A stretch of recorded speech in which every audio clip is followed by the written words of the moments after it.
all generations ang bagong youth-oriented show ng GMA na Maka na mapapanood na this weekend.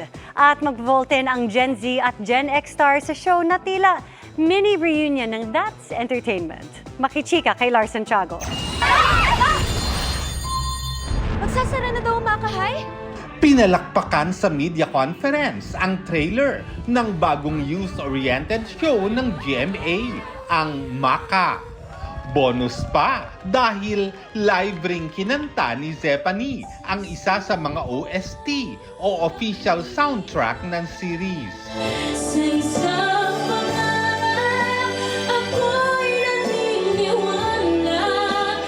Aminado ang Gen Z cast na may kaba, pero mas nangingibabaw daw ang pananabik sa pagkapalabas ng unang episode ng kanilang show sa Sabado, 4:45 ng hapon.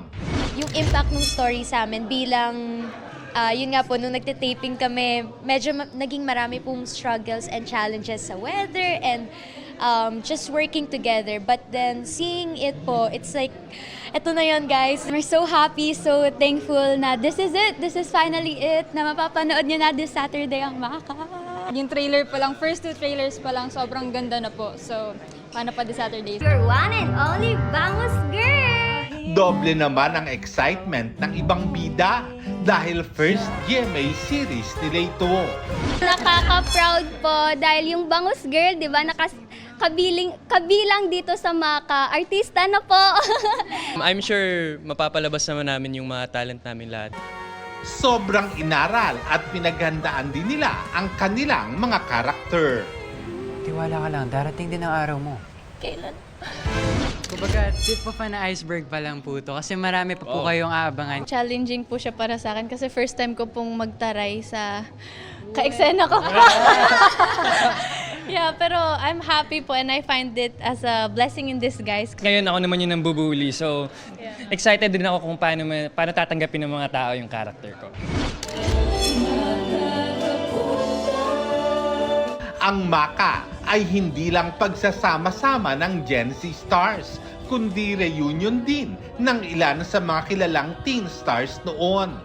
Tulad ni Romnick Sarmenta, Tina Paner, Jojo Alihar, Charmaine Arnaiz at Maricar de Mesa ng That's Entertainment. Sa set pa lang, sa first day pa lang ng set, nagkikwentuhan na kami kung paano kami nung araw. Siyempre, naisip namin ulit si Kuya Germs, di ba? How he treated us, how he was to us. Generational barkadas eh. So, ang gaan ng trabaho. We have our dynamics down pat kasi walang kapaan sa age bracket namin. And it allows us the opportunity to, parang co-mentor together the next generation.